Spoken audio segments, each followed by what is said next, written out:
Hello everyone and welcome to a new video from Your Overwatch. I'm Eddie the Chump, and today we'll be doing the mirror video of a very popular top 5 underrated heroes video from about a week ago. This time it's the top 5 overrated heroes. Now just like last time, I'm going to qualify that this isn't a video about whether a hero is objectively good or objectively bad. There are some great heroes on this list, but no hero in Overwatch is fantastic in every situation. This video is about how people perceive what a hero can do and the gap between that and what they can actually do. So if you see a hero who is thought of as meta on this list, don't be surprised. Symmetra. I don't know what it is about this hero. People seem to love or hate her. People also seem to think we hate her, which isn't true. What we do think, however, is that she's a niche tech pick useful in a very clear and defined set of circumstances. On maps and game modes where a team has to walk through a very narrow piece of geometry like Hanamura A or Anubis A, Symmetra can be devastating if your opponents elect to play a slow, non-dive tank ground-based setup. A Rein Roadhog with a soldier and no Lucio, that kind of thing. In that context, she can build her ult up quick enough to be really effective. However, if your opponents decide that mobility is what they want to play with, then she can be left with little chance to have an impact. Symmetra is no answer to one of the most dominant heroes in matchmaking, and that's Pharah. Pharah can ignore all of Sim's value and effectively leave the Symmetra's team fighting 5v6. If your opponent plays Winston, Tracer, Genji, D.Va, Pharah, or any combination of those, you could also be in a lot of trouble. What makes her overrated is that people don't understand how much of a gamble she in fact is, and they think she's more applicable in an era where movement trumps almost everything else. If your opponents play into her, great. If they don't,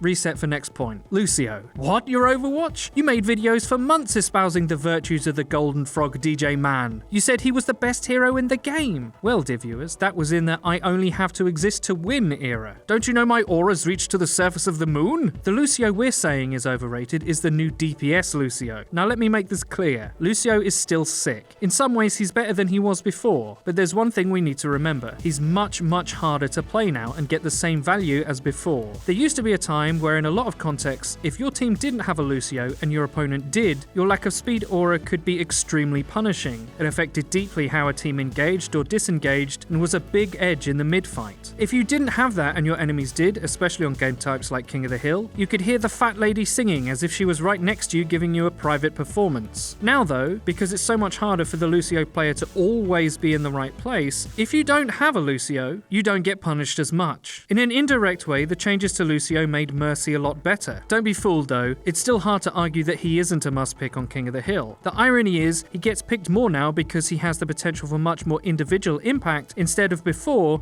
where he just helped his team so much it was impossible to rate him high enough. Like I said, he's still sick, but because he's so much harder to play, people overrate slightly his impact. Roadhog. Right, so Hog is a hero who's undergone some fairly drastic changes since release. Try if you can to remember Vanilla Hog. 6-second cooldown on a hook that could bend time and space with a spread that was much easier to get a one-shot on a hook target. Roadhog is actually much harder to play now than he gets credit for. Sure, he still offers amazing burst damage with his hook combo, and its crowd control value will never be less than amazing. But the difficulty in rating Hog accurately comes in the gaps between his hooks. Because he's on a longer cooldown than before, you get punished for missing it much more severely. But also, despite the heavy advantage his insta-kill is, if it isn't on a significant threat, he's more or less a punching bag in between those hooks. A team who hasn't lost their main DPS from hook can still quickly fight back in a fight within that 8 seconds window, meaning that you'll still need to play Hog well even after landing hook. The changes to his spread are actually good for straight brawling, but they're harder to hit and he's extremely punishable by zippy movement-based threats. These long pauses where he can be exploited don't exist for other damage dealers, namely a hero many say Hog replaces, Reaper, who can continue a fight much longer, albeit he has less of a range threat than Hog. Hog also doesn't directly deal with some of the biggest threats in the game right now. Sure, you can kill a Pharah as Hog, but if she plays smart and stays out of range, she can basically get free damage on a Hog and his team. Same for Soldier at a distance or even a Widow. In many cases, the less flashy dive tanks are a better option. One can be outputting massive Hog value on the ground, demolishing tanks and shields, racking up a gold damage medal, but if the enemy poses more significant threats outside his reach, your efforts will all be for naught. Hog is really not a fan of Discord either, as when he uses his abilities, he slows right down to present his pinata-like posterior for punishment, especially when he heals, and with many supports reworked, worked, Zen is very pickable now. None of this is saying he's bad. If played amazing, he can just body a team. But he's overrated because there's a gap between how punishable he actually is and how punishable a lot of Roadhog solo queue players assume he is. Mad flank at your peril. You'd better hit that flank hook or you could be in a lot of trouble. Soldier 76. Oh my god, how can you possibly call Skill 76 overrated? Have you guys lost your minds? He's the DPS of the meta along with Farah. Well, pitchforks down for a moment and let's think about this. Soldier is somewhat overpowered, but he's overpowered in a skill set that doesn't always apply. It's not his potency that's in question, but rather there are contexts where that potency is hard to leverage or where another hero would be a more useful pick. Sometimes on attack, what you really need is movement, engage, or burst elimination capacity, and that is not something that Soldier excels in. Take Hanamura A as an example. If your opponents are playing anti-deathball heroes like Mei, Junkrat, Rein, Symmetra, etc., Soldier isn't very good against that. He's ground-based, he isn't capable of an instant kill impact like a Widow or a Hanzo is, and he can't take space of his own to create an angle from which he can do all the damage he's so famous for. Comparatively, Farah can just ignore all that spam and rise above it. Genji and Tracer have the movement to make opponents turn around and create space. Yes, it's true, there are times where there is a better pick than Soldier, and that's why he's slightly overrated. People think he's a god, and he can be from high ground when he's outputting huge volumes of damage uncontested. But if you need an impact frag in a very short space of time from range, or you need someone who can keep up with dive tanks on attack, he's not always your guy. Reinhardt. Now Rein is a really interesting case. He's still amazing, but he's perhaps not best equipped to deal with a lot of the dive/flanker comps we've seen at the top level. Now a great Rein can be sick.